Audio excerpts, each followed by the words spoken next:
Hello, my wonderful viewers, and welcome to another episode of Betty Adams Overanalyzes. Today, we are going to leap away from the wonderful world of manga, but not very far. We are going to take a look at Transformers Earthspark. I apologize in advance for how many times I'm going to say Transformers Prime, but anyway, Transformers Earthspark. There's going to be a short, spoiler-free introduction, and then we'll get into the spoilers, but I will give you a warning before we do that. So, Transformers Earthspark. In a word, I'm intrigued. Now, when this was first advertised, my big worry, and I don't really consider it a worry, but a concern from the perspective of can this channel get reviews out of it, was that it would be aimed at too young of an audience. Now, there are certain shows, Sesame Street is the golden example, that while aimed at younger audience, have something for everybody. But when it comes to these animated series, you have many examples of just writers using the excuse that it is for an extremely young audience to not write good stories, to forego the technical skill of bringing one of the 7 great stories together just by saying it's just for kids. They just want to see flashing lights, have a decent moral, and watch the good guys win in the end. That is not what is going on here. That fear was completely blown out of the water, not to bury the lead. Transformers Earthspark is a complex, multi-layered series. I have not let go of all of my concerns yet. So here is what I'm going to say. This is definitely aimed at a younger audience, but it is done so with the understanding that the older demographics will be watching it with their children. People who grew up on G1 will be introducing their children, or in some cases their grandchildren, to this show. So it is written to entertain the adult mind while being flashy enough to engage a child mind, which is, what you want a Transformers series to be. And that is done with a lot of technical skill.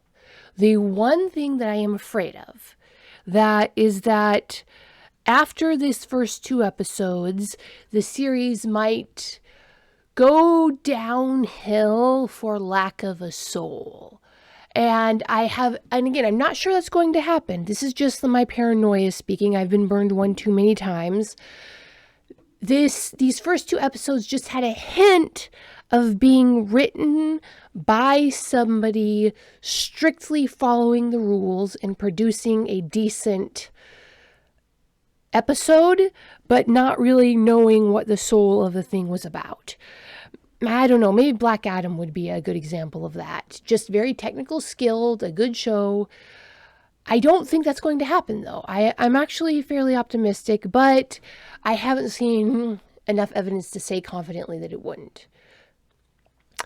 So, there is very little I can say about the show specifically without getting into spoilers. I'll try to milk a little bit more out for the spoiler-free section, though.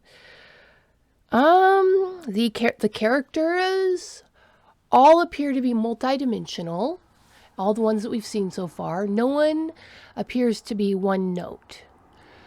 So that's always a really good sign. The only character that stuck out at me as being one majorly concerning was one of the again, there was only one character that stuck out as me as being a potential concerning issue. All of the rest of them were solidly either in character or well-studied new characters. The art style is definitely going to take some getting used to. There's one thing that really caught my eye.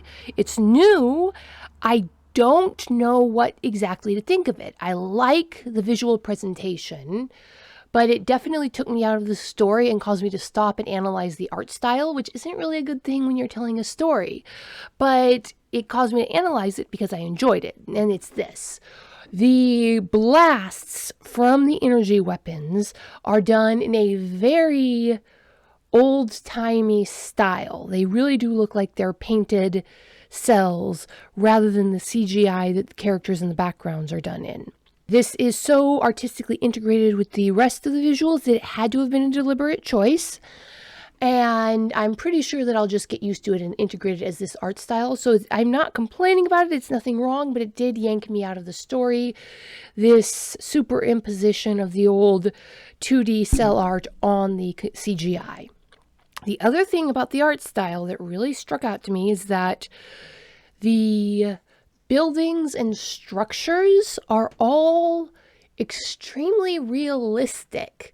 These are actual, you can tell that whoever designed the houses, the barns, the buildings in the city, they've seen these structures before and they understand how architecture works. Which makes the classic Transformers utter disregard for physics and structural integrity of buildings when you're talking about a 2-story tall giant metal robot. It makes it stick out like a sore thumb. No child is going to notice that. And I think that most of us Transformers fans are just going to smile and let it go. The fact that certain structures do not crumble to dust beneath the weight of a semi-truck sized robot is, I'm not even going to call it an error, it's a callback, it's Transformers. This is one of those things where we, the Transformers audience, have willingly decided to suspend our disbelief on. The size differences are actually, I think, handled fairly well.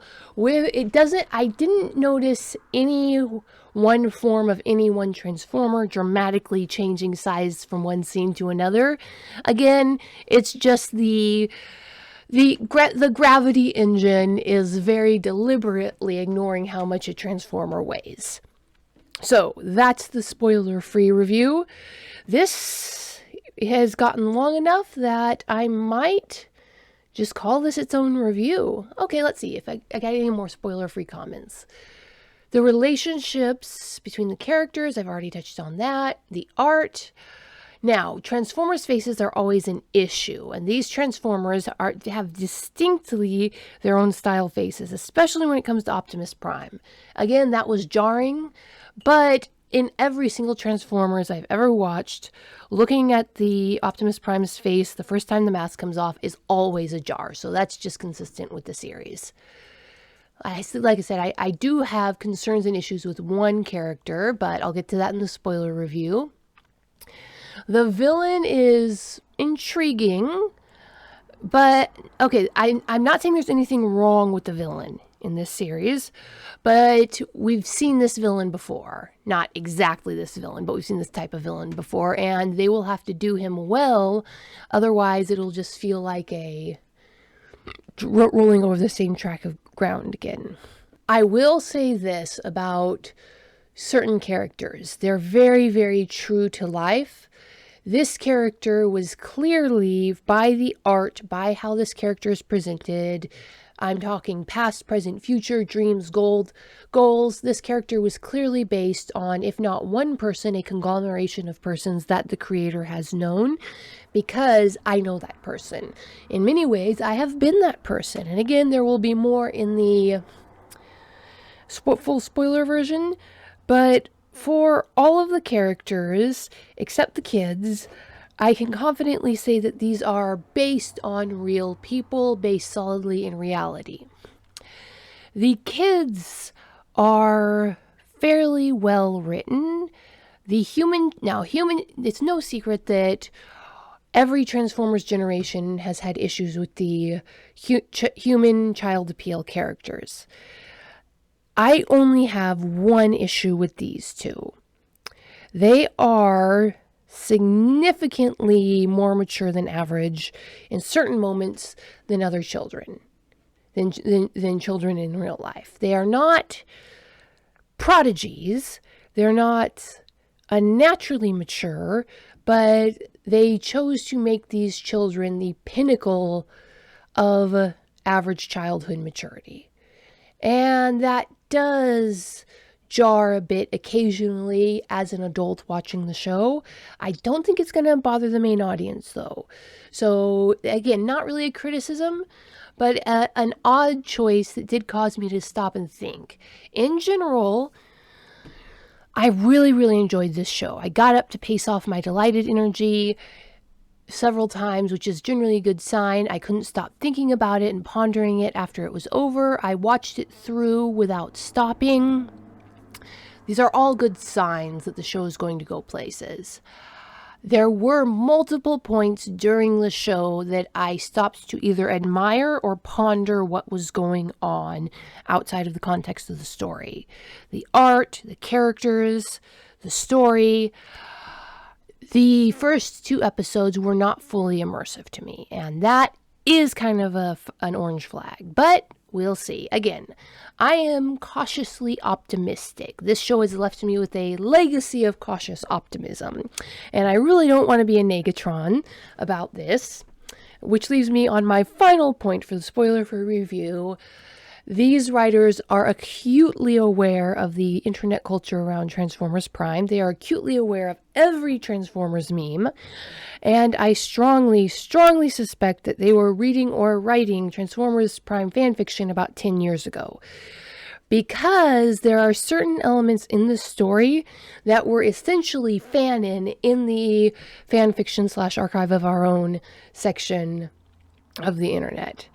And again, more details in the full spoiler review, but this spoiler-free review is already at 11 minutes.